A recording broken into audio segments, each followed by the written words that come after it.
에스겔 38장 1절에서 23절입니다.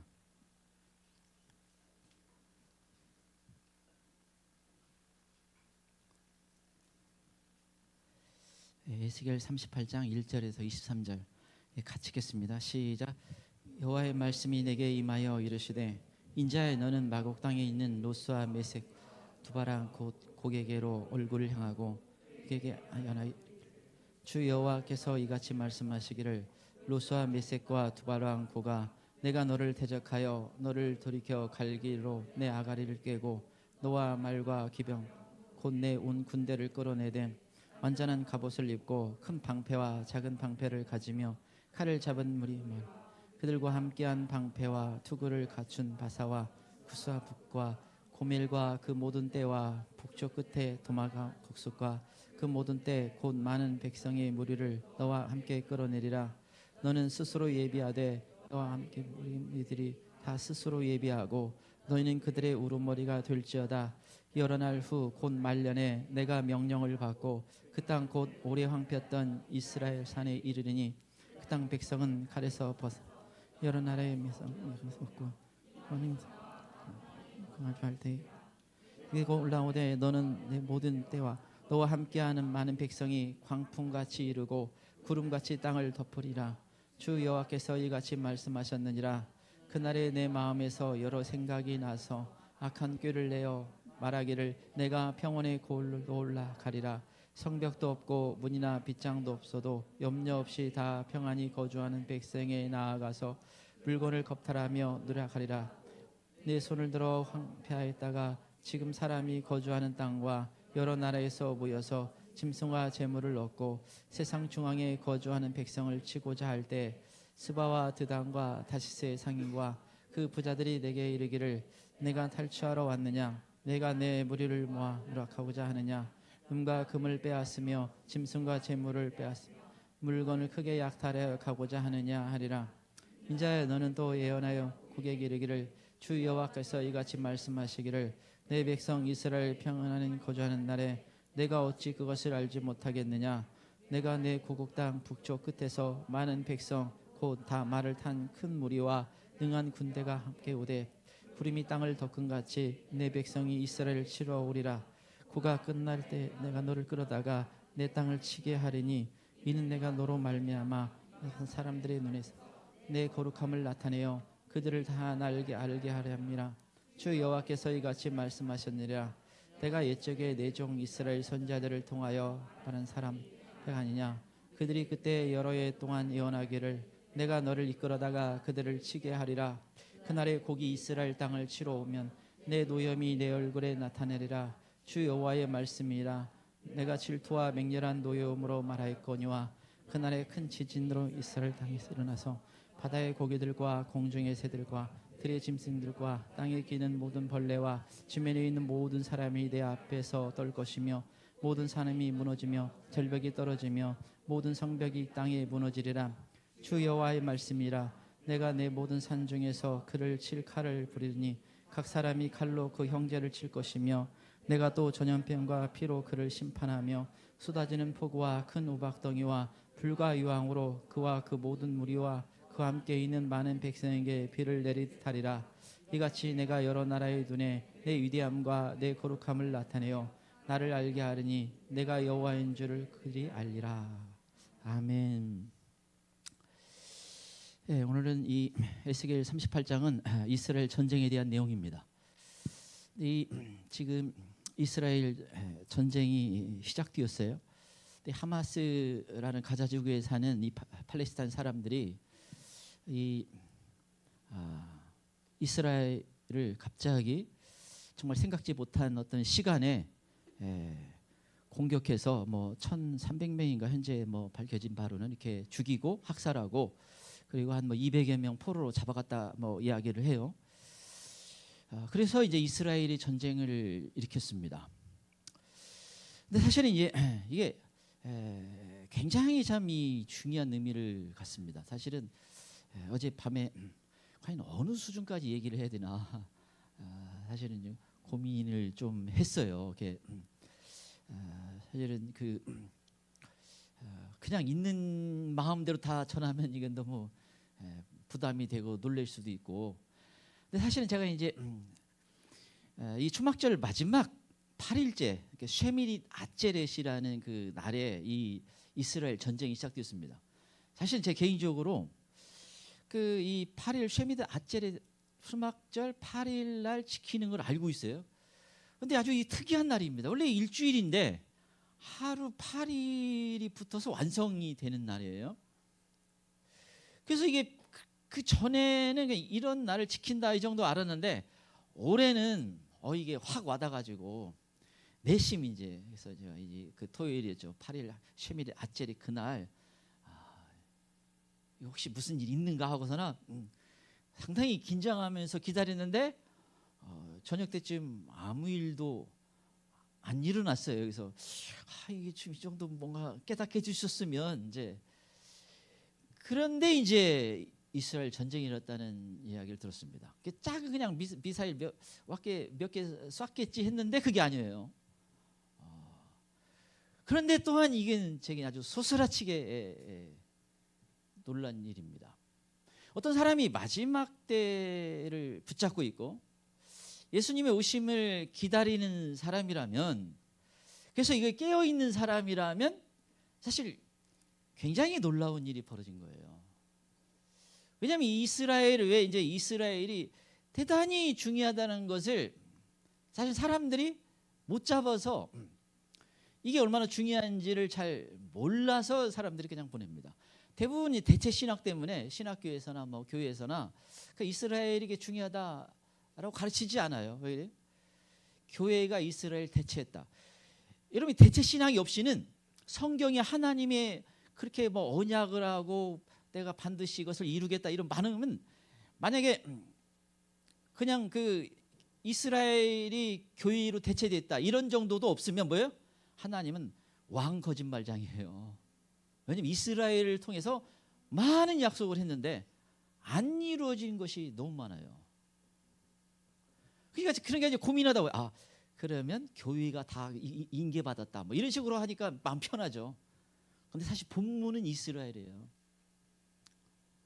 근데 이스라엘이 붙잡고 마지막 때에 깨어 있어서 보면 이건 뭐 너무 중요한 일이 진행되고 있는 것입니다. 그래서 여러분 사실 이거 연관해서 이제 이것은요, 이제 이 전쟁이 더 이렇게 확전 진행된다는 건요, 이스라엘은 단순히 이스라엘로 끝나는 게 아니에요. 여러분 경상남북도만 조그만 나라인데 뉴스에 그렇게 많이 나올 필요가 없잖아요. 이것은요 세계를 바꾸는 것이 시작되었다는 것을 의미하는 것이고, 우리나라에도 큰 일이 닥치고 있다는 것을 의미합니다. 이게 굉장히 중요한 의미를 가지고 있어요.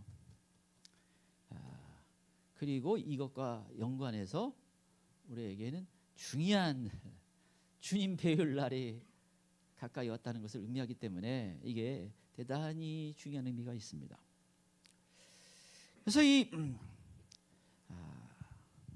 전쟁에 대해서 더구나 성경이 나와 있잖아요. 이건 그냥 뭐 어떤 그 개인의 말이 아니고 이 전쟁이 이 전쟁인지는 확실히 모르죠. 그러나 뭔가 정신을 번쩍 날 만한 내용들이 사실은 성경에 여러 곳에 있습니다. 그래서 우리가 아주 중요하게 봐야 되는 게 있습니다. 그래서 어떤 면에서는 그냥 깨어 있으면 너무 중요하고, 잠자는 사람들에게는 그냥 뭐 먼 곳에서 무슨 일이 또 참 뭐 아주 그냥 피곤하고 이상한 일들이 벌어진다 뭐 이런 정도일 수 있죠. 그런데 영적으로 마지막 때 깨어 있는 사람들에게는 대단히 중요한 의미가 있습니다. 그래서 일단은 뭐 여러 가지 제가 자세히 또 말씀드리기 좀 부담스럽고, 일단 본문을 중심으로 조금 우리가 그냥 나누는 정도로 해야 되는 부분이 될 것 같아요. 그러다가 뭔가 의문이 되면 개인적으로 물어보세요. 자, 이 전쟁에 하나님은 무엇을 말씀하려고 하시는가? 이 전쟁을 통해서 무엇을 말하고 있는가? 자, 첫 번째, 이스라엘과 곡의 전쟁은 마지막 때의 시간을 알려줍니다. 첫 번째, 이스라엘과 곡의 전쟁은 마지막 때의 시간을 알려줍니다.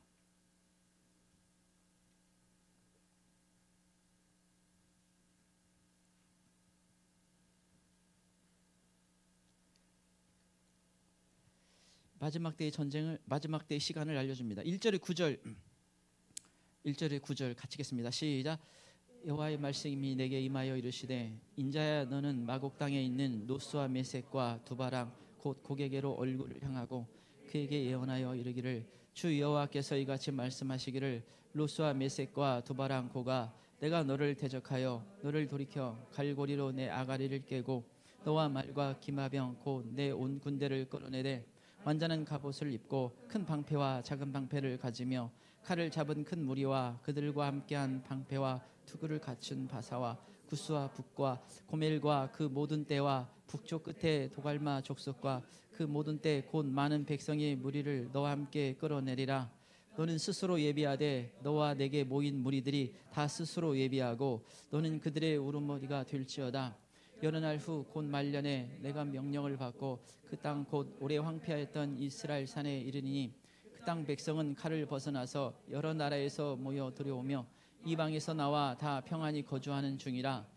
내가 올라오되 너와 내 모든 때와 너와 함께한 많은 백성이 광풍같이 이르고 구름같이 땅을 덮으리라. 이 전쟁이 있는데 우리가 항상 관심 있는 게 이제 이 전쟁이 과연 어느 때의 전쟁이냐? 몇천 년 전에 끝난 전쟁이라면 우리가 그렇게까지 중요한 전쟁이 교훈 정도는 얻을 수 있지만 그렇게 우리에게 와닿지 않을 수가 있어요. 그런데 우리에게 해당될 수 있는 또는 지금 전쟁에 해당될 수 있는 여지가 꽤 있는 것이 아주 중요한 것입니다. 8절에 보면 여러 날 후 곧 말년에 이 말년 마지막 때를 말해요. 여러 날 아주 오랜 후에 마지막 때에 일어날 전쟁이다라는 것입니다. 그래서 이 전쟁이 아주 세상 끝에 있는 전쟁일 수 있다라는 것을 우리가 이걸 통해서 알 수가 있어요. 오래 황폐했던 이스라엘. 여러분 1900년 동안 이스라엘이 나라를 잃어서 황폐했어요. 이스라엘 역사상 가장 긴 시간 황폐했습니다. 1900여 년 동안. AD 70년에 예수님이 예언한 대로 돌 위에 돌 하나 남지 않고 성전이 무너졌어요. 그리고 황폐해지고 이스라엘이 로마에게 무너진 이후로 그 땅이 완전히 황폐화됐어요. 지금 팔레스타인 그 사람들이 우리가 우리 땅이라고 막 주장하는데 사실은 거기 몇 사람 안 살았어요. 워낙 황폐해졌기 때문에. 이스라엘 백성들이 그 땅을 떠나면서 아주 황폐한 땅으로 변했습니다. 우리가 그 땅에 가면 이제 관광 가보면 그걸 알 수가 있어요.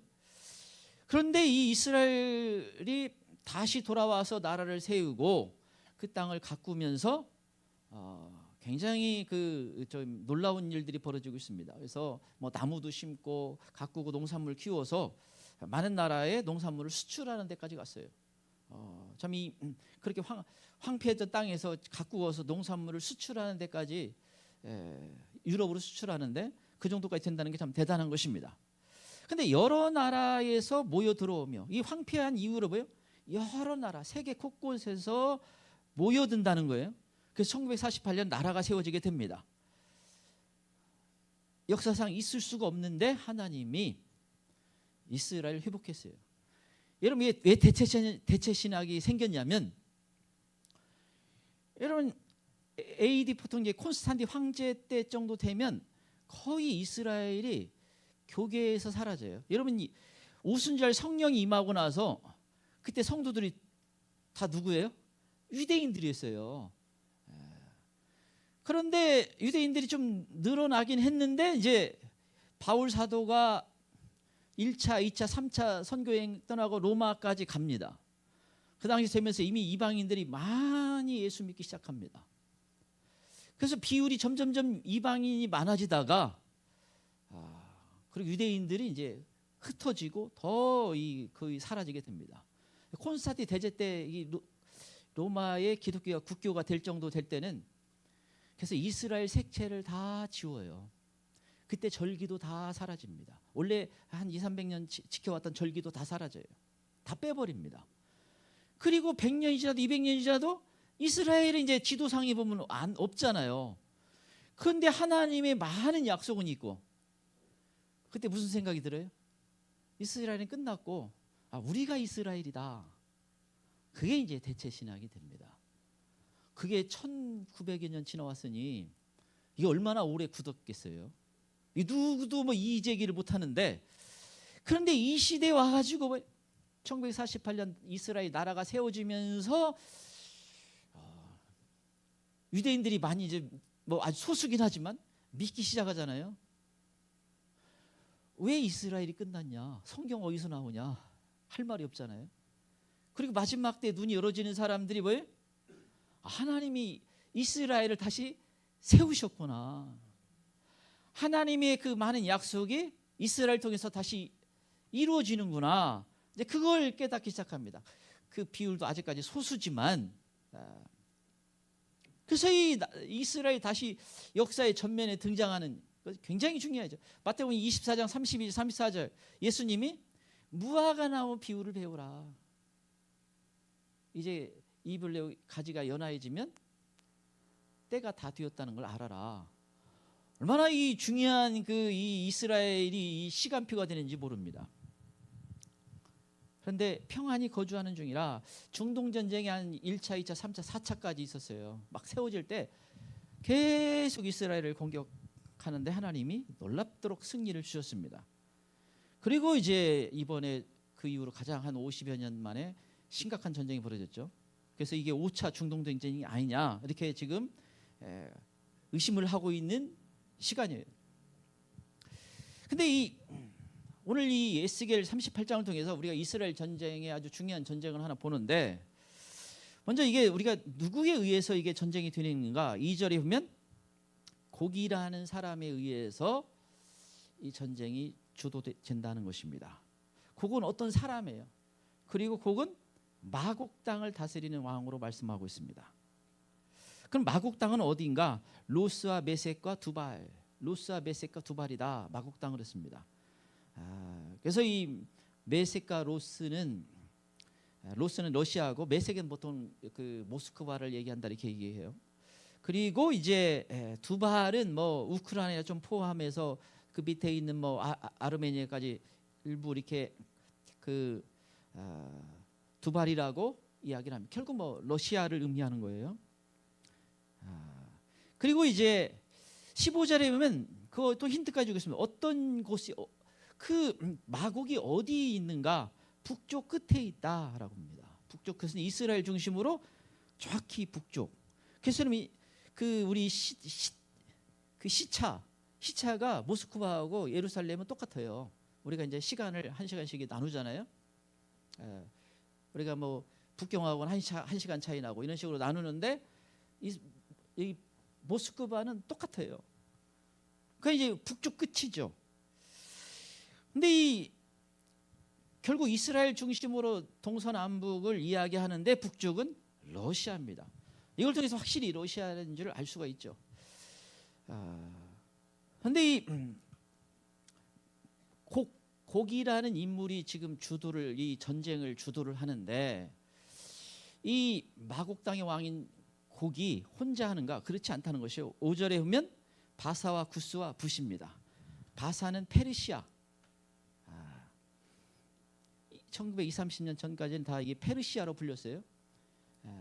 이 페르시아가 이제 이란이죠. 이란인데 이 이란이 참 이 요즘 뭐 이란 저희 하마스가 공격할 때, 여러분 이 하마스는 이스라엘의 게임이 안 돼요. 100점 100패할 만큼 약해 이스라엘 비해서. 결국 뭐예요? 자꾸 이제 의심하는 게 뭐 의문이 드는 게 뭐예요? 그 하마스가 혼자 한 거냐? 배후에 누가 있다. 그래서 요즘 자꾸 이란이라는 말이 나옵니다. 실제 이란이 이 위에 이스라엘 위쪽에 있는 헤즈볼라, 그다음에 이 하마스, 또 이 그 시리아 쪽에 있는 그 민병대, 이런 데를 계속 돈을 많이 지불해요. 가지고 이 세력들을 계속 키우고 있는 겁니다. 그래서 이 이란이 여기가 나온다는 게 참 놀랍죠. 물론 이제 이 페르시아는 이라크 일부하고 뭐 시리아 일부하고 이렇게 크게도 볼 수가 있습니다. 들어가는 것입니다. 그리고 붓은 지금의 리비아를 말하고 구스는 에디오피아를 말합니다. 물론 이제 그 붓은 리비아 포함해서 이집트랑 좀 일부 들어가고 그 옛날 지도하고 조금 틀려지긴 했어요. 정확히 그 나라만 말하는 건 아니지만 좀 포함해서 좀 더 넓은 지역을 말합니다. 그렇지만 뭐 대표적으로 붓은 리비아하고 구스는 에디오피아를 말해요. 주로 현재 우리가 알고 있는 그 이슬람권이 여기에 들어가 있다라는 걸 알 수가 있습니다. 6절에서도 함께하는 나라를 언급하는데 고멜과 도갈마입니다. 그래서 고멜은 게르만족, 뭐 동유럽 지역 중심으로 이 고멜을 주로 학자들이 언급하고, 그 다음에 도갈마는 터키. 지금은 튀르키예라고 이름을 자꾸 바꿔서 그냥 터키라고 놔두지. 발음이 별로 좀 부담스러워요. 그래서 튀르키예. 그래도 이 터키가 여기에 이제 들어갑니다. 근데 이런 참 놀라운 것은 이 나라를 보면 지금 동서남북 정확히 이스라엘을 포위하고 있는 나라들인데 거의 대부분 이 시대에도 이 나라들이 뭐예요? 이스라엘을 대적하는 나라들이에요. 이란 같으면 대통령이 뭐라고 수상이 이스라엘이 이 땅에서 지우는 게 우리나라의 사명이다. 예를 들면 만약에 성경에 이렇게 나와 있는데 이 땅이 이스라엘하고 친하게 지낸다. 그러면 우리가 이건 아니네 뭐 이렇게 해야 되는데 이걸 놀랍게 맞아떨어지고 있어요. 근데 이 이스라엘을 포위해서 9절에 보면 광풍같이 이들이 밀고 들어오기 시작한다는 거예요. 공격해 오기 시작한다는 것입니다. 왜 다 포위했기 때문에 벌떼처럼 이 공격하고 이제 들어온다라는 겁니다. 근데 이 이스라엘을 포위하는 이 전쟁이 3번, 시편 83편, 그다음에 에스겔 38, 39장, 그다음에 요한계시록 20장, 천년왕국이 끝난 때에 이 전쟁이 있습니다. 그런데 이게 지금 요한계시 20장에 나오는 이 천년왕국이 끝날 때쯤에 예수님을 향해서 반역을 일으키는 그 고개 전쟁이 나와요. 사탄을 1000년 동안 예수님이 지상 재림하면서 집어넣었다가 1000년이 끝날 때쯤에 이제 풀어줍니다. 근데 풀어주니까 사탄이 1000년 동안 좀 회개하고 나왔어야 되는데 이게 회개하고 씩씩거리고 나와가지고 다시 사람들은 어제 내 밥인데 하면서 유혹하고 다니니까 뭐예요? 이 지금 언급한 지역들을 중심으로 뭐예요? 반역, 모래알처럼 많다. 1000년 동안 이 번성하니까 얼마나 많아졌겠어요. 대환란 끝날 때쯤엔 아마 인류가 소수가 남았을 텐데 다시 1000년 동안 번성하기 시작하죠. 사람이 그때 질병도 없고 뭐 수명이 막 1000년 사는 이렇게 나무의 수명과 같다 성경이 말씀하니까 그러니까 오래 살잖아요. 그래서 천년왕국 때 제일 안 되는 그 직업이 있어요. 장례식장. 그때는 장례식장 차리지 말기 바랍니다. 거의 안 돼요. 왜 뭐 이렇게 부구장이 안 날라와. 죽는 일이 없으니까. 근데 그 놀랍게도 사탄의 미혹을 받아서 반역을 일으켜서 예수님께 반역을 일으키잖아요. 아니 수백 년, 1000년 동안 예수님이 통치 아래에서 너무 잘 살았잖아요. 환경이 너무 좋아. 정말 근데 성경에 보면요, 별얘기 다 있어요. 이런 먹고 살 걱정도 없고, 병도 질병도 없고, 뭐 너무 환경이 좋고 그 에덴 동산처럼 되는데 성경에 보면 뭐예요? 예수님 앞에서 절은 하는데 뭐예요? 예수님의 통치에 불만을 가진 자들이 있습니다. 그리고 성경에 보면 뭐냐면 몰래 뒤에서 돼지고기를 먹고 쥐를 잡아먹는 사람들. 여러분 천년왕국에는 채소만 먹어요. 과일만 먹어요. 사자도 풀을 뜯어 먹는데 그래서 지금과 완전히 다르죠. 근데 한쪽 숨어가지고 돼지 잡아먹고 뭐 쥐잡아 먹고 그런 자들이 있다는 거예요. 불만이 있고. 그래서 사탄이 와가지고 건드리니까 그냥 막 불길처럼 막 반역이 일어납니다. 이스라엘을 포위해 버려요. 그때 하늘에 불이 내려와가지고 예수니까 이거 뭐 공격하는 게 얼마나 어리석은 거예요. 불이 내려 다 쓸어버립니다. 근데 그때도 이 곡이 나와요. 곡이 주동자가. 근데 그래서 이게 에스겔서와의 전쟁이 같은 게 아니냐. 근데 자세히 보면 비슷한 내용들이 좀 있고, 그 다음에 이건 그때 시대를 배경으로 한 게 아니다라고 충분히 이 39장, 특별히 더 39장에 에스겔 39장에 보면 나옵니다. 그래서 일단 이걸 해결할 수 있는 것은 이때 이 환란 전에 환란 때에 한번 있고, 그 다음에 천년왕 끝날 때에 있는 그 이 곡과 이스라엘 전쟁이 비슷한 것처럼 진행이 되는가 보다, 이렇게 생각할 수가 있죠. 그래서 이 세 가지 이스라엘을 포위하는 전쟁입니다. 근데 이 전도서 1장 9절, 이미 있었던 것이 후에 다시 있겠고 이미 한 일을 후에 다시 할지라. 이미 한 것이 다시 후에 또 그런 일이 있다. 해 아래 새 것이 없다. 하나님이. 그래서 성경은요, 이때만 해당되는 게 아니고 그 훗날에 해당되는 것을 같이 섞여 있는 경우가 많아요. 왜냐하면 이게 분명 마지막 때인데 또 천년왕국 내용이 바로 이어서 나오기도 하고 같이 섞여 있습니다. 그래서 그냥 이게 항상 논리적으로만 생각하면 약간 선지자들이 전하는 내용이 선지자들이 못 배웠구만, 갑자기 이 내용 나오다 또 저 내용 나오고 그런 게 많아요. 근데 그게 아니라 그렇게 성경의 기술을 하는 방법입니다. 근데 이 이스라엘 전쟁이 뭐예요? 마지막 때에 관련된 아주 중요한 어떤 그 시간표가 된다. 이것을 우리가 일단 먼저 알아야 됩니다. 두 번째, 이스라엘과 곡의 전쟁은 하나님의 주권을 보여줍니다.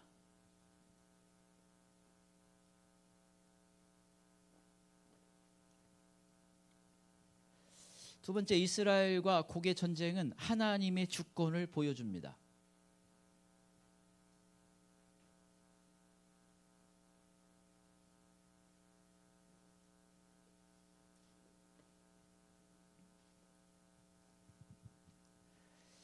하나님의 주권을 보여줍니다. 4절에서 6절 보겠습니다. 4절에서 6절 같이 읽겠습니다. 시작. 너를 돌이켜 갈고리로 내 아가리를 꿰고 너와 말과 기마병 곧 내 온 군대를 끌어내되 완전한 갑옷을 입고 큰 방패와 작은 방패를 가지며 칼을 잡은 큰 무리와 그들과 함께 한 방패와 투구를 갖춘 바사와 구스와 북과 고멜과 그 모든 떼와 북쪽 끝에 도갈마 족속과 그 모든 때 곧 많은 백성의 무리를 너와 함께 끌어내리라. 놀랍게도 4절이면 하나님이 갈고리를 깨어서 그 군대를 끌어낸다는 것입니다. 이 전쟁이 겉으로는 곡이라는 인물이 주동자가 되어서 일으키는 전쟁이지만 실제는 하나님이 이 갈고리를 깨어서 전쟁터로 내보낸다는 것입니다. 5절 6절에서도 많은 나라들을 하나님이 전쟁터로 끌어낸다라는 것입니다. 6절 끝에 보면 곧 많은 백성의 무리를 너와 함께 끌어내리라. 16절에서도 뭐라고 그래요? 고가 끝날에 내가 너를 이끌어다가 내 땅을 치게 하리라. 곡이라는 인물이 주동자인데 그를 끌어내서 뭐예요? 하나님이 내 땅, 이스라엘, 내 땅은 이스라엘 땅을 말합니다. 하나님이 늘 시선이 집중되어 있는 땅이 이스라엘 땅이에요. 내 땅을 치게 한다고 전쟁을 이스라엘 공격하게 만든다는 것입니다. 그래서 이것은 뭐냐면 하나님이 주관한 거예요. 우연히 그런 게 아니고, 물론 이 곡은 사탄이 뒤에서 조종하는 인물인데, 그러나 심지어 뭐예요? 사탄의 계략까지도 하나님은 사용하시는 하나님이다라는 것입니다. 하나님의 섭리는 상상할 수도 없는 거예요. 하나님이 주관하신다. 이 하나님이 주관하신다. 이걸 제대로 붙잡아야 우리가 낙심하거나 절망하거나 두려워하거나 이것을 벗어날 수가 있습니다. 저희 운전대를 잡을 때마다 여러분 우리가 운전을 주의 있게 해야 되잖아요. 주의 있게 하는데 여러분 이 주의 깊게 한다고 해서 항상 안전해요? 그러지가 않아요. 이번에 무슨 뭐 제가 언뜻 보니까 무슨 뭐 서른인가 가수인가 뭐 갑자기 차가 급발진해가지고 200km 달려가지고 뭐 이렇게 가게로 뛰어들었다나 뭐 하여튼 뭐 그런 내 언뜻 내가 보니까 그 아내가 뭐 운전을 했는데 갑자기 뭐 급발진 일어났다 뭐 이렇게 하는데 모르겠어요. 아무튼 왜냐면 뭐 내가 뭐 주의한다고 다 되는 게 아니에요. 결국 누구의 손에 있어요? 하나님 손에. 물론 방종하라는 말이 아니에요. 그러나 두려워 떨면서 주님 살려주세요 하면서 그거보다 기도하면서 하나님께 맡기면 그걸로 다 끝난 문제예요. 왜? 하나님의 손에 있으니까. 이 세상에 일어나는 그 이전에 뭐가 있어요? 영적인 세계에서 뭐가 일어납니다. 여러분 영적인 세계에서 여러분 이번에 그 하마스가 그 무슨 뭐야 이렇게 저기 그 사막 지역에 무슨 음악 축제 거기에 무슨 뭐 이렇게 막 행글라이더 타고 들어가지고 막 총을 난사해가지고 260명인가가 막 학살을 했다고 하는데 거기에 많은 곳에 마약 파티가 있었다고 그래요. 그 왜 전 세계 애들이 그냥 거기 몰려가 있는가?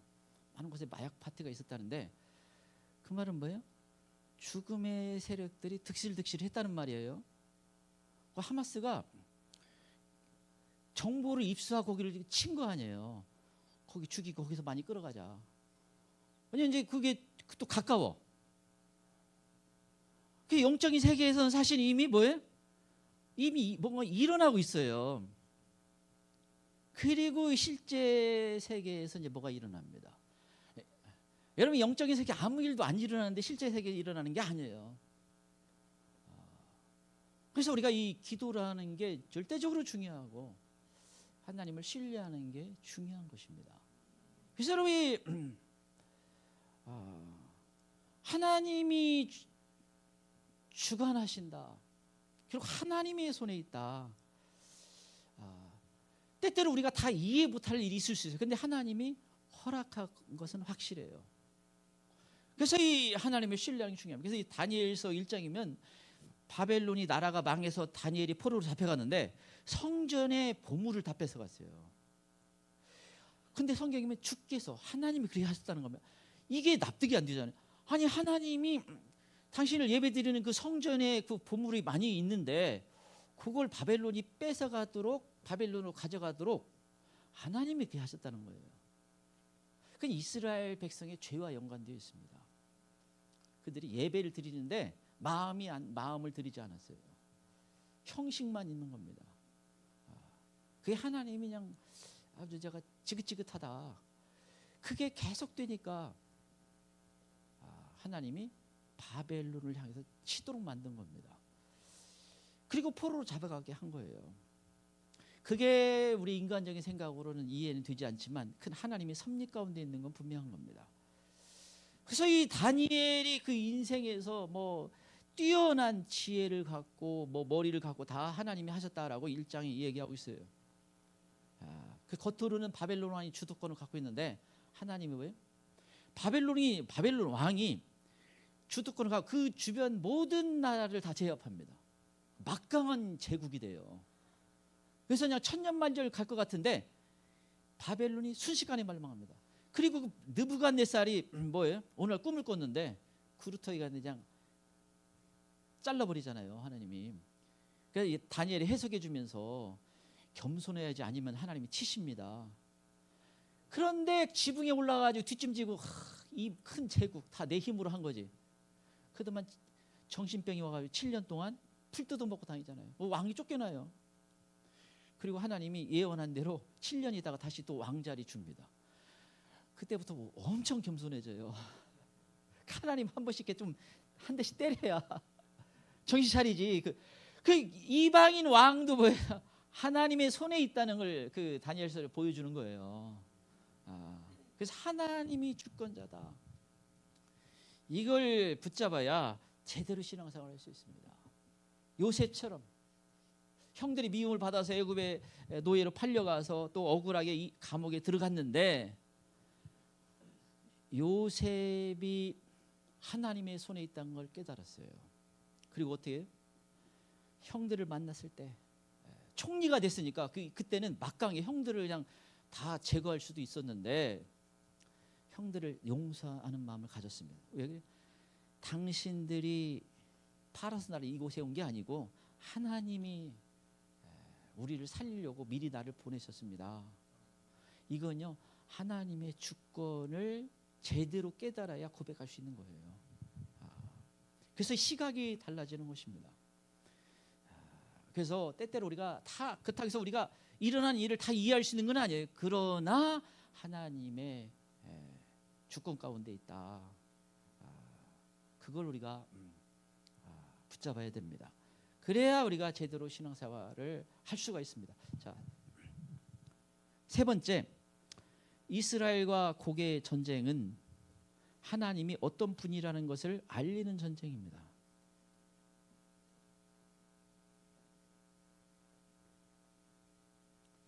세 번째, 이스라엘과 고개의 전쟁은 하나님이 어떤 분이라는 것을 알리는 전쟁입니다.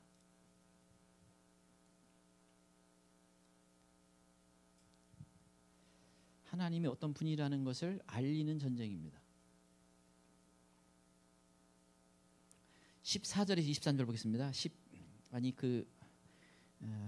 오늘 이번에 12절부터 23절까지 한번 같이 읽겠습니다. 시작. 물고를 겁탈하여 노력하리라 하고 내 손을 들어서 황폐하였다가 지금 사람이 거주하는 땅과 여러 나라에서 모여서 짐승과 재물을 얻고 세상 중앙에 거주하는 백성을 치고자 할 때에 스바와 드단과 다시스의 상인과 그 부자들이 내게 이르기를 내가 탈취하러 왔느냐 내가 내 무리를 모아 노력하고자 하느냐 은과 금을 빼앗아 짐승과 재물을 빼앗으며 물건을 크게 약탈하여 가고자 하느냐 하리라. 인자야 너는 또 예언하여 고객에게 이르기를 주 여호와께서 이같이 말씀하시기를 내 백성 이스라엘이 평안히 거주하는 날에 내가 어찌 그것을 알지 못하겠느냐 내가 내 고국 땅에서 많은 백성이 다만 무리와 능한 군대와 함께 오되 구름이 땅을 덮은 같이 내 백성 이스라엘 치러 오리라.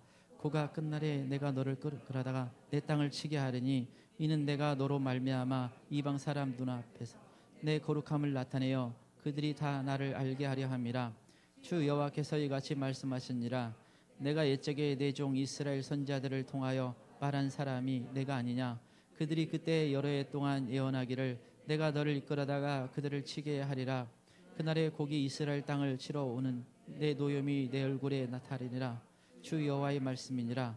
내가 질투와 맹렬한 노여움으로 말하였거니와 그날에 큰 지진이 이스라엘 땅에 일어나서 바다의 고기들과 공중의 새들과 들의 땅과 땅에 기는 모든 벌레와 지면에 있는 모든 사람이 내 앞에서 떨 것이며 모든 산이 무너지며 절벽이 떨어지며 모든 성벽이 땅에 무너지리라. 주 여호와의 말씀이니라. 내가 내 모든 산 중에서 그를 칠 칼을 부르니 각 사람이 칼로 그 형제를 칠 것이며 내가 또 전염병과 피로 그를 심판하며 쏟아지는 폭우와 큰 우박덩이와 불과 유황으로 그와 그 모든 무리와 그와 함께 있는 많은 백성에게 비를 내리듯 하리라. 이같이 내가 여러 나라의 눈에 내 위대함과 내 거룩함을 나타내어 나를 알게 하리니 내가 여호와인 줄 그들이 알리라. 아멘. 지금 이 전쟁의 이유를 목적을 왜 이 곡과 여러 나라들이 이스라엘을 쳐들어왔는지 전쟁을 일으켰는지를 말씀해 주고 있습니다. 이 12절에 보면 이 지금 중앙에 거주하는 백성을 치고자 할 때 세상 중앙에 거주하는 백성 이게 이스라엘이 세상 중앙입니다. 지역이 그래요. 지도가 그렇습니다. 그래서 이 여러 나라의 여러분 이 백성들이 여기 무엇을 위해서 물건을 겁탈하며 노력하리라. 그리고 13절 계속해서 은금을 빼앗으며 약탈하려고 한다. 그들이 여러 가지 이유를 대는데 그들의 마음에 이스라엘을 공격하는 주된 이유는 뭔가? 그들의 이스라엘 약탈하고 부를 빼앗으려고 하는 것입니다. 그게 이 이스라엘 공격하는 주둔 이유라는 거예요.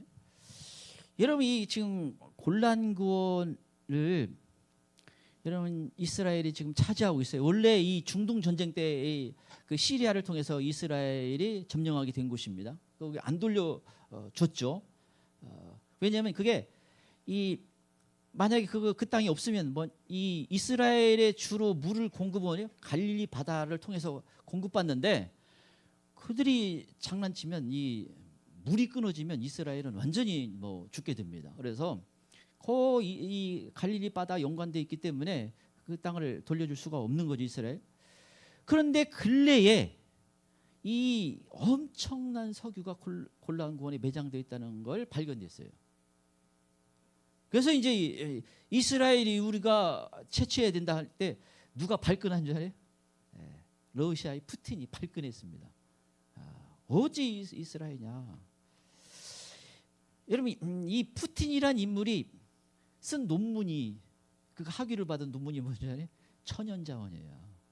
그러니까 이거에 대한 생각을 굉장히 많이 하는 거예요. 이스라엘이 이 우크라이나를 공격할 때도 유럽의 천연자원 가스관을 끊으면 꼼짝 못할 거다. 이게 충분히 머리가 돌아가는 사람이죠.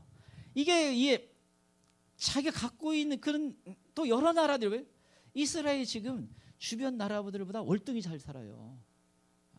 이스라엘은 그 자원이 없기 전에도 이미 굉장히 탁월한 기술을 가지고 있었습니다. 그럼 많은 부가 쌓였어요. 그래서 그들이 약탈하려고 한다는 거예요. 제가 이 이스라엘 그 나라에 갔을 때 관광 갔을 때 그 헐몬산 제가 생각할 때 이제 그 가보고 갈멜산 엘리야의 그 갈멜산이죠. 갈멜산 대결. 근데 갈멜산을 가보니까 그 예수님이 변화산 있잖아요. 변화산. 갑자기 그 예수님이 모습이 하나님으로 변한 그 변화산. 베드로가 그냥 여기 초막 찍고 우리 여기 계속 삽시다. 그 변화산이 갈멜산이 가보는데 그거보다는 그 헐몬산이 더 가능성이 많아요. 꽤 높고. 근데 거기 지나갈 때 그 밑에 있는 그 사람들이요. 원래 이스라엘 속한 유대인들이 아니에요. 아랍 사람들인데 이스라엘이 이제 그 시리아와 그 국경지 그어지면서 이쪽에 남으면서 이스라엘 쪽에 남아서 살게 된 사람들입니다. 근데 저쪽은 자기 원래 같은 사람들이 저쪽 그 국경상 넘으면은 시리아 쪽의 사람들이죠. 근데 이쪽은 굉장히 잘 사는데 저쪽은 굉장히 못 살고 굉장히 힘들게 살아요. 근데 이제 거기 동네 지나갈 때 뭐 잠깐 우리가 뭐 과일 먹으면서 이런저런 얘기하다가 자기는 이쪽에 산 게 너무 좋다는 거예요. 잘 살고 그래서 자기 자녀는 군대까지 보냈다는 겁니다. 이스라엘에. 아랍 사람인데. 거기서 이제 군대를 갔다 와야 이스라엘 내에 이제 진출할 수가 더 있죠. 그래서 이 이스라엘은 훨씬 이 작은 나라인데 주변 나라보다 잘 살아요. 그러니까 이것들을 약탈하고 싶은 겁니다. 그래서 이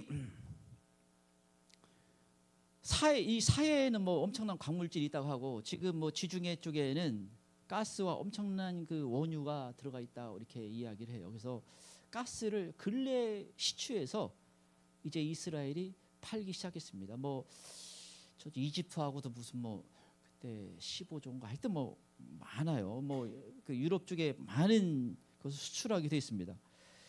근데 이 13절에 보면 그런데 이제 여기에 빠진 나라들을 언급하고 있습니다. 스바와 드단과 다시스라라는 것입니다.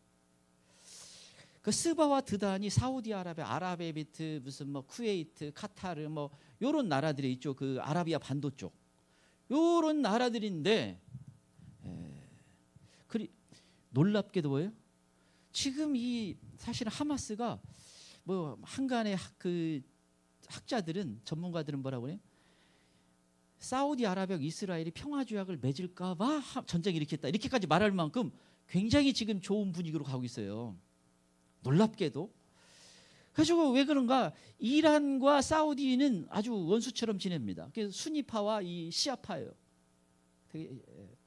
그래서 수니파가 조금 순해요. 가지고 이 사우디아라비아하고 저쪽 그 아랍에미리트 이런 나라들이 수니파가 중심이 됩니다. 종주국이라고 하잖아요. 시아파는 자꾸 시비를 거는 이란 쪽이에요. 그래서 지금 시아파 쪽은 주로 다 이 전쟁에 나서고 이 사우디아라비아 아랍에미리트 이런 쪽은 지금 이스라엘과 평화조약 맺기도 하고 잘 나가고 있어요. 놀랍게도 만약 이것도 거의 참 맞아떨어지는 게 참 놀랍습니다. 스페인은 게리만족이 다시 쓴 스페인이 말하기도 하지만 또 이쪽 뭐 동유럽 쪽 저기 유럽 쪽 일부 지역을 말하기도 합니다. 근데 그들이 뭘 하는가? 그들은 사실은 여기 내용의 말투는 반대 입장이에요. 니들 왜 그러냐? 니들 뭐 여러 가지 뭐 우리 민족을 위해서 뭐 별 얘기 하지만 약탈하러 온 거 아니냐? 나 원치 않는다. 반대 입장의 나라들이 됩니다. 여러분 왜 이스라엘이 저기 사우디아라비아와 이스라엘과 그 평화조약을 맺으려고 했냐면 이란이 자꾸 이 공격적으로 나옵니다. 사우디도 공격하고 하다 보니까 사우디 혼자 막아내기가 부담스러운 게 이스라엘과 평화조약을 맺으려고 했던 거예요. 아랍에미레이트도 사우디아라비아가 그 많은 무기를 사들이는 이유가 이란 때문에 주로 그렇습니다. 근데 그들은 반대 입장이라는 거예요. 근데 거기 보면 이제 한 그룹 부자들이라는 거예요. 부자들이라는데 캐필이라는 단어인데 이건 젊은 사자를 말합니다. 이게 젊은 나라들 무슨 뭐 호주나 캐나다나 나라가 생긴 지 많이 안 된 나라들 이런 나라들이 뭐예요? 너네 그거 약탈을 하러 온 거 아니냐? 부 뺏으러 온 거 아니냐? 반대 입장을 갖고 있습니다. 물론 개입하지는 않아요. 그런데 반대 입장을 이야기를 하는 것입니다. 근데 이제 14절부터 하나님이 개입을 시작합니다. 그래서 이 18절에 보면 하나님이 진노를 하잖아요. 그날에 고기 이스라엘 땅을 치러 오면 내 노염이 내 얼굴 나타내라. 주 여호와의 말씀이니라. 하나님이 진노하신다라는 것입니다.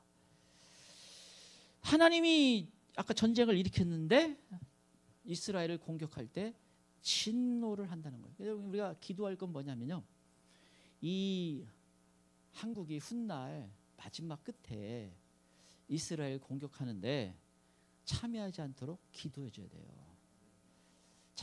참여하면 완전한 멸망을 당하고 하나님이 다 쓸어버립니다. 그래서 마지막 그 심판의 주 내용이 뭐예요?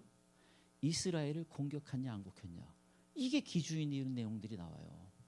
이게 아주 굉장히 중요해요. 그래서 이스라엘 공격하지 않도록. 다만 소위 말하는 이 사회주의 계통이나 좌파 쪽은 이스라엘을 아주 미워합니다. 만약 이 정부 때 하면 공격하지 않을 가능성도 좀 있는데 모르겠어요. 그건 기도해야 돼요. 그래서 이 하나님이 이제 진노를 하시면서 개입을 하는 거예요. 왜냐하면 심판이에요. 이스라엘도 아까 있던 죄악에 여러분 이 이스라엘이 그 텔아비브나 예루살렘이나 뭐 게이 축제 뭐 동성애 축제하면 수십만씩 모여듭니다. 전 세계에서 또 모여들어요. 완전 계시록의 말씀만은 소돔과 고모라 땅이 되어버렸어요. 그래서 하나님이 그 땅을 심판하시기도 하고 그 다음에 온 세계의 악한 자들을 하나님이 심판을 하시게 됩니다. 그래서 하나님이 심판하실 때 전쟁이라는 것을 사용하시기도 하는 것입니다. 그래서 이 열왕기상 22장의 아방과 그 집안 또 그 세력들을 하나님이 심판하시기 위해서 아람의 베나닥과 전쟁을 하도록 하나님이 일으키는 걸 볼 수가 있어요. 그래서 400명의 선지자한테 물어봐서 뭐 전쟁을 할까 말까 물어보는데 하나님이 한 영을 보내서 그 전쟁하도록 전쟁하면 우리가 무조건 이깁니다. 이런 얘기를 하도록 만들었다라고 말씀하고 있어요. 여기 심판하시기 위해서. 결국 이 아합 왕이 그때 그 전쟁이 치열한데 빠져나오지 못해요. 근데 그 아합 왕이 무슨 꾀를 내요? 자기 옷을 벗어가지고 여호사밧 왕이 입힙니다. 내가 보니까 여호사밧 왕은 하나님 잘 믿는 사람인데 굉장히 바보예요. 아니 자기가 이 아합 왕 옷도 입고 또 이 아합이 딸을 줘가지고 자기 자녀하고 여호사밧 딸 자녀하고 결혼시키자 해가지고 딸도 주잖아요. 그것 때문에 거의 씨가 말릴 뻔했어요. 그 아달랴가 막 다 죽여가지고 나중에. 이게 여호사밧 이런 분이 굉장히 신앙이 좋은 인물로 나와요. 그런데 이게 완전 바보 아니야. 근데 이제 그래서 이제 그 또 아람의 베나다는 뭐예요? 아합 왕만 죽여라. 그래가지고 여호사밧 달려드는데 여호사밧이 소리를 꿰찌는 거, 나 아합 아니야 하고 달려가니까 도망가니까 아니네 하고서는. 그러네 결국 아합이 전쟁이 치열하는 과정에서 죽어요. 점점점 죽어갑니다. 치열한. 빠져나오지를 못하고 죽어요. 하나님의 심판이 있는 거예요. 근데 이 하나님은 전쟁을 통해서 심판하신다. 그래서 우리나라 여러분 참 안 믿는 사람들도 뭔가 이렇게 생각하는 게 있어요. 이 이스라엘 전쟁이 딱 벌어지다가 무슨 얘기 막 흘러나와요?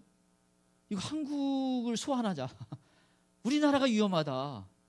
하마스가 저렇게 쏴붙이면 우리나라도 어떻게 말 거냐. 뭐 이런 이야기들이 막 나오잖아요. 굉장히 시사하는 바가 커요. 굉장히 위기가 오고 있다는 걸 의미합니다. 그런데 한 가지 뭐예요? 회개가 전쟁을 막을 수 있고, 또는 뭐예요? 전쟁을 막는 데까지 회개가 안 일어나면 최소한 뭐예요? 하나님 매를 때리라도 한 대만 때려주세요라든가, 진노 중에라도 불쌍히 여겨주소서. 제가 이스라엘 이 전쟁이 일어나기 전에 하나님 진노 중이라도 불쌍히, 왜냐하면 그 이스라엘이 회개도 않고 그 동성애 축제가 있기 때문에 그들은 이게 심판이 있잖아요. 하나님 진노 중이라도 불쌍히 여겨주세요, 긍휼을 베풀어 주세요 기도했듯이 우리나라도 그 기도가 있어야 되는 만큼이세요. 교회가 그만큼 영적으로 깨어 있는가? 그렇지도 못해요. 그래서 우리가 지금 이 전쟁을 위해서 기도를 해야 됩니다. 그래서 이 나라 마지막 때 또 이 어떤 선택을 하느냐, 어떤 자리에 있느냐, 이것도 설사 휴거가 안 되는 사람이 남아 있는지라도 대단히 중요한 문제가 돼요. 이건 나중에 그 좀 자세한 건 이 다니엘서를 다룰 때 좀 다루겠지만, 그래서 우리가 이 마지막 때 이 전쟁에 또 우리나라가 자유롭지 못합니다. 많은 예언이 있잖아요. 그래서 지금은 기도해야 돼요. 그런데 하나님이 이걸 일으킨 이유를 뭐라고 해요? 23절에 이같이 내가 여러 나라의 눈에 내 위대함과 거룩함을 나타내어 나를 알게 하리니 내가 여호와인 줄 그들이 알리라. 하나님이 어떤 분인지를 알게 하신다는 것입니다. 근데 여기 하나님이 개입하면서 무슨 19절 20절은 전쟁에 개입하시는데 큰 지진이 있다. 산도 무너지고 언덕도 무너지고 세상 모든 사람, 짐승까지 다 떨 만큼 무시무시한 지진이 있다는 겁니다. 그래서 이 엄청난 지진을 통해서 많은 군인들 또 치러왔던 자들이 죽게 됩니다. 근데 아마 그 지진이 뭐예요? 주력 부대가 많이 모여 있는 곳에 일어난다는 의미죠. 하나님이 그곳을 더 치시니까 이러한 그 지진이 일어난다는 것을 의미합니다. 21절에서는 어떻게 하는 거예요? 서로 자기들끼리 싸우다 죽는 일이 발생한다는 거예요. 여러분 성경에서도 여러 번 하나님이 그 개입하실 때 왜요? 자기들끼리 싸우다 죽는 전쟁들을 성경에 언급하고 있습니다. 기도원 때도 그렇잖아요. 막 정신없자 막 그들이 서로 칼로 치다가 그냥 망하는 경우가 있어요. 그래서 더군다나 아마 실제적으로는 그들이 언어가 통하지도 않고 저쪽에 무슨 일이 벌어지면 막 갑자기 뭐 두려움이 임하거나 막 난리를 치면서 막 총 쏘고 이렇게 포 쏘고 하다가 자기들끼리 싸우다가 많이 죽는 겁니다. 22절이면 전염병과 큰 소나기와 큰 우박덩이 불과 유황, 전염병이 막 발생하고, 그래서 이것 보면 아주 짧은 시간이지는 아닐 수도 있어요. 이 전쟁이 보니까. 그리고 뭐 큰 소나기도 있고 우박덩이도 있고, 그리고 이제 불과 유황으로 하나님이 그들을 치십니다. 그래서 그들을 멸해버려요. 그래서 세상에서 다 떨면서 뭐예요? 이스라엘 하나님에 대해서 눈뜨게 됩니다. 하나님이 살아계시구나. 왜 사람들이 어리석은 인생을 사는가? 하나님이 살아계시다는 걸 잘 제대로 인식하지 못하기 때문이에요. 왜 죄를 져요? 사람 안 보면 되니까. 그런데 하나님이 살아계시다. 그걸 여러분, 그래서 하나님을 두려워할 줄 아는 사람이 뭐 신앙이 제대로 믿음이 있는 사람이고, 믿음이 없는 사람은 하나님을 두려워할 줄 모릅니다. 무시하고 살아가는 거예요. 그래서 어리석은 인생이 되는 겁니다.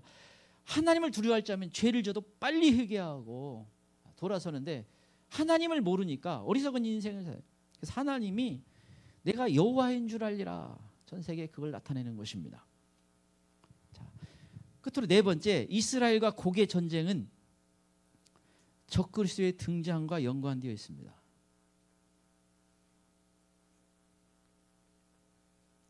네 번째, 이스라엘과 고개 전쟁은 적그리스도의 등장과 연관되어 있습니다.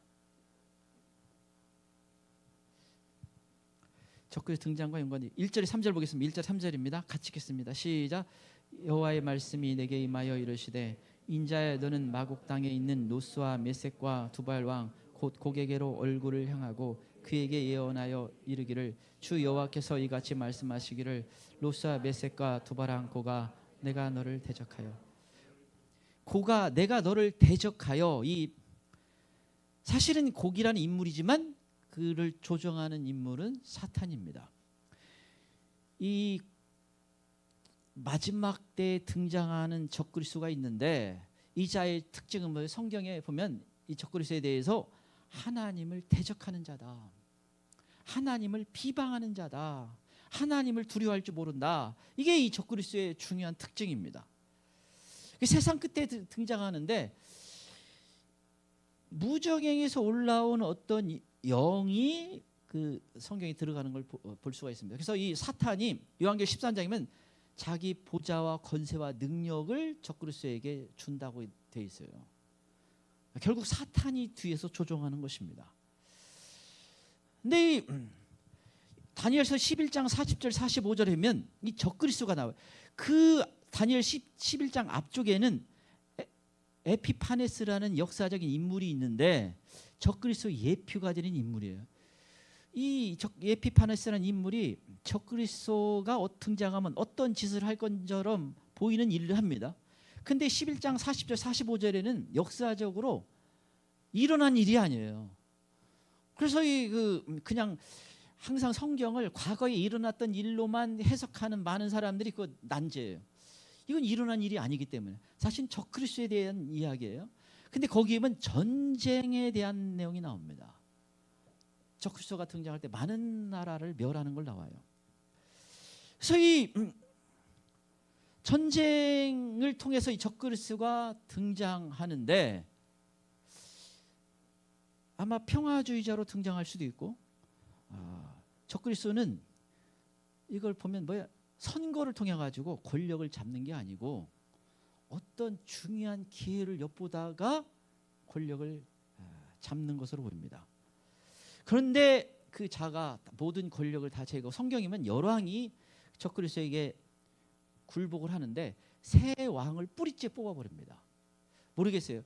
아마 반항을 했던 모르겠습니다. 그 뭐 중국이든지 몇 나라를 뿌리째 뽑아버려 다 완전히 제거를 하면서 권력을 잡고 자기 본색을 드러내면 이제 그때부터는 뭐 역사상 가장 잔인한 인물로 등장을 합니다.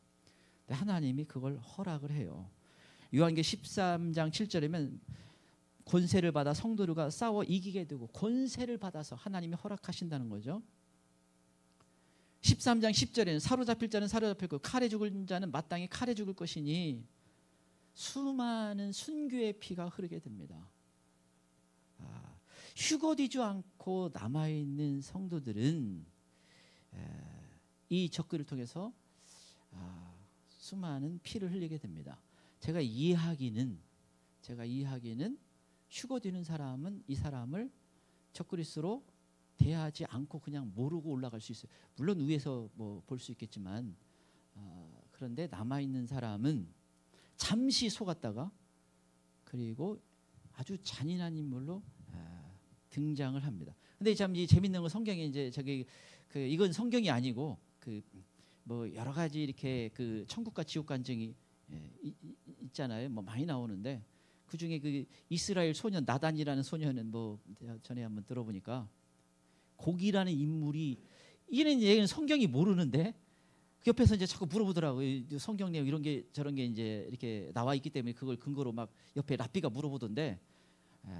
근데 그 내용에 딱 보면 예수님을 말하는데 예수님은 입을 안 꺼내. 다 거기에는 랍비들이나 그런 사람들이 그 간증 들어왔기 때문에. 근데 이제 이런 얘기를 해요. 나중에 메시아가 다 아는 사람들이다. 보면 깜짝 놀랄 만큼 아는 사람이다. 뭐 이런 얘기만 해요.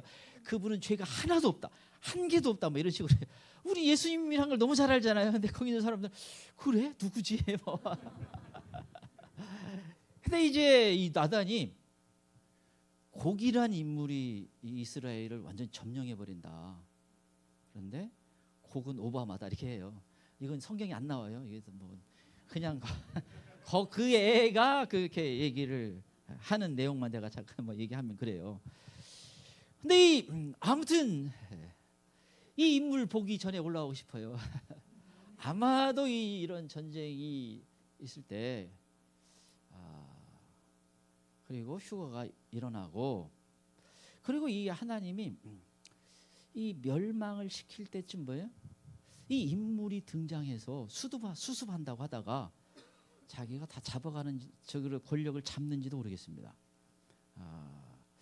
근데 이 적그리스도라는 인물은 뭐 등장할 때 전쟁이고 마지막 끝에 아마겟돈 전쟁. 요한계시록 16장에 보면 아마겟돈 전쟁이 있는데 이 전쟁은 성경에 사람을 대하여 싸우려고 하는 전쟁이 아니라 지상에 재림하는 때가 다 됐다는 걸 알아요. 성경이면 자기가 권력을 잡아서 몇 달 동안 하나님 허락해서 42달. 그래서 여러분 적그리스도가 딱 등장하면 뭘 알아요? 본색을 드러내면 42달 남았구나. 대략 계산이 딱 나오잖아요. 그때는 그냥 끝의 시간, 예수님이 지상에 내려온 시간이 딱 계산이 나오잖아요. 이 사탄도 머리가 있잖아요. 그래서 이제 알고서나 온 세상의 군대들을 악령들, 귀신들 다 모아가지고 예수님이 지상 재림하는 걸 막으려고 전쟁을 일으키는 성경이면 전쟁이 일어나지 않고 있어요. 그냥 모으더라. 전쟁을 하려고 하더라 이렇게 나와요. 그리고 요한계시록 19장 예수님이 재림할 때 나오면 예수님이 용사의 모습, 전사의 모습으로 내려오는 걸 볼 수가 있습니다. 그래요? 싸우면서 내려오는 거예요. 어느 한 날에 그냥 다 한 번에 쓸어버립니다. 게임이 안 돼요. 그냥 발악을 할 뿐인 것입니다. 그래서 이 적그리스도가 거기서 멸망을 해서 적그리스도가 거기 있었는지 아는 불못에 예수님이 집어넣고 사탄은 무적행에 1000년 동안 가둬두고 그래서 이 천년왕국 때는 뭐예요? 귀신이 악령이 없는 너무 좋은 곳이 됩니다. 에덴 동산 같은 곳이 돼요. 그래서 지금 이러면서 이 세상의 소수가 살아남아서 천년왕국 들어가요. 그들이 봤을 때 너무 좋은 세상이에요. 그리고 그때 20살에 들어갔는데 10년이 지나도 100년이 지나도 안 늙어. 청년 때만 500년이야. 이게 얼마나 놀라운 세상이에요. 아프지도 않아. 죽는 사람도 없어. 그 동물들의 사자도 다 풀뜯어 먹고 평화롭게 놀고. 제가 예상하기는 모기도 없어요. 하여튼 그래서 이 놀라운 세상 속에 그들이 살아서 그 모래알처럼 번지는데 마지막 뭐예요? 사탄을 풀어놓으니까 반역을 일으킵니다. 모래알과 같은 많은 사람들, 뭐 수억, 수십억이 반역을 일으키는 겁니다. 예루살렘을 다시 둘러싸요. 인간이요, 환경이 좋다고 죄를 안 짓는 게 아니에요. 어떤 사람은 내가 우리 집 막 부자였으면, 뭐 잘 살았으면, 내가 공부만 많이 했으면 뭐 다 얘기하는데, 그냥 지금 감사하시기 바랍니다. 안 생기면 저처럼 안 생긴 대로 감사하고 그거 다 감사할 일이에요. 인물 잘났으면 목회자 안 됐지. 더 어려웠잖아요. 그래서 이게 가난하면 가난한 대로 유익한 게 있고, 제대로 영적인 눈을 뜨고 보면 다 감사할 것밖에 사실은 없는 거예요. 근데 여러분, 말씀을 정리해야 되는데, 이 과정에 보면 우리가 참 의문을 갖는 게 하나 있죠. 미국이 등장하지를 않습니다.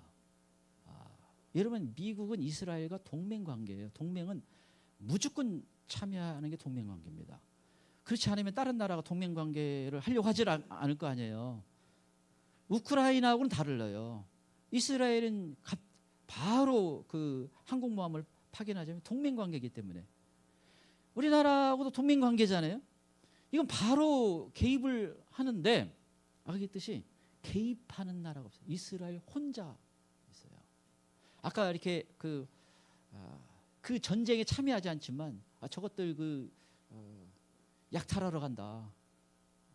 당신들 약탈하러 가는 거 아니냐. 비꼬는 말도 하기도 하고 하지만 개입하는 나라가 없습니다. 근데 당연히 미국이 들어가야 미국이야.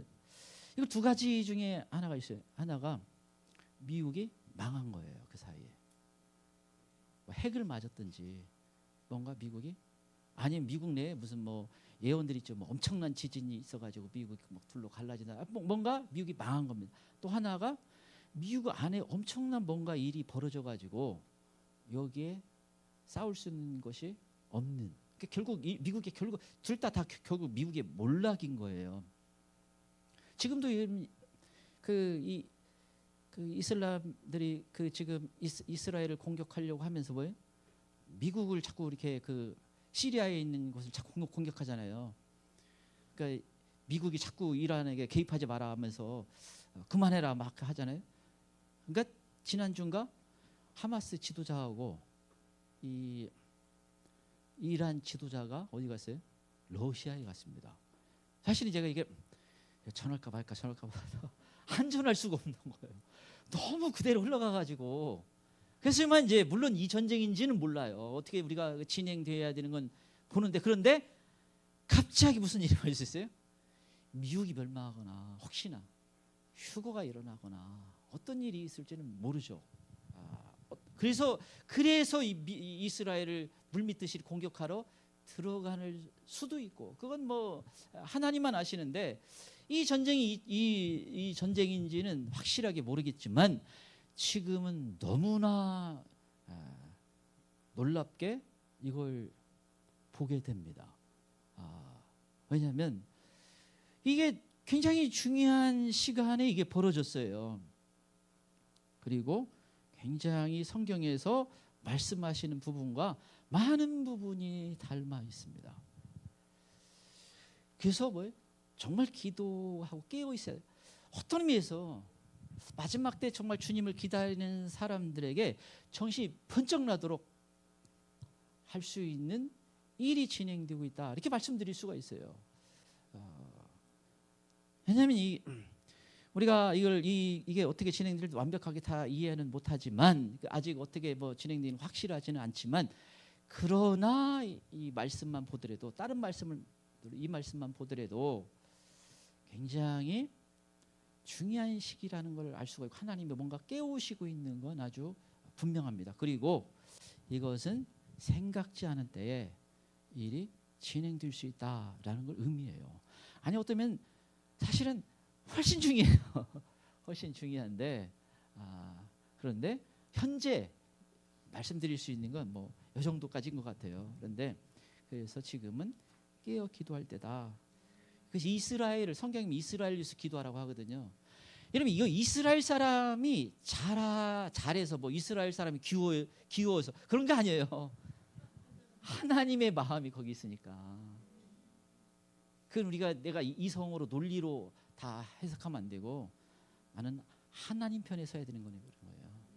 그리고 당연히 자신과 가정을 위해서 기도해야 되는 것입니다. 이 시간에 우리 같이 한번 기도하기를 원합니다. 주님, 이 시간 우리가 이 이스라엘 일을 일어나는 걸 보면, 전쟁을 보면서 하나님 다시 깨어나게 도와주시고, 이때를 분별하게 도와주시고, 하나님의 주권을 우리가 붙잡게 도와주시고, 하나님 어떤 분을 깨닫게 도와주셨다. 우리 예수님 세 번 부르고 같이 기도하겠습니다. 예수님